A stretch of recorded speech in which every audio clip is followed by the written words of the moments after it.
The problem is like the first time they came into uni, they like have no idea what they're doing. So they have no idea about the new software that they're using, Photoshop, Adobe Suite, nothing. So what their problem is no confidence in learning. So what they think that they need to know exactly how to do everything at the first try. But I'm like, no, it's okay to not know it.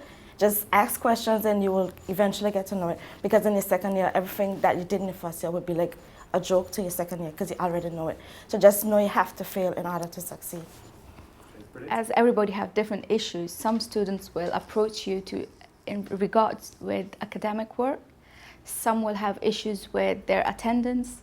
Some will have issues with their accommodation.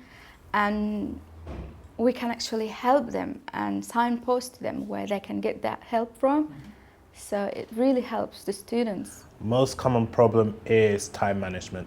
So managing their time. A lot of them are under the misconception that they have plenty of time. I suffer from it as well. And then last minute frantically trying to organize everything. Whereas if you set out plans, goals and achievements, you can track your progress and understand how much you have to do. Well, you can say there's two main goals. I mean, basically where students are not from London and they came from other countries, English is their main issue.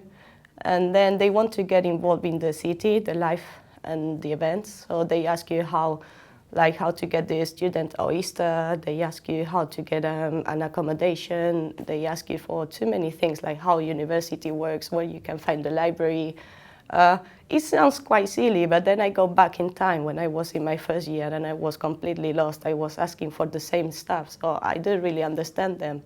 And then on the other hand, you got those students who are asking you, oh, how can I achieve more skills for my writing? How can I find out which books are more helpful for this essay, or which websites are better? Then you talk about scholarships, or I don't know, you just make it up. You think how you were back in time, and you know how to answer those questions. And I think people are doing very great and they're getting the most of this experience. Probably they will get engaged in these kind of things too. I think it's very worth it. Similar to what I had last year, that will be assignments or what needs to be done, what needs to be made to meet the criteria, and just a bit of support really.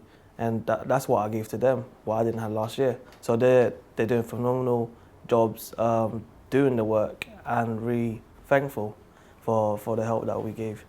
So yeah.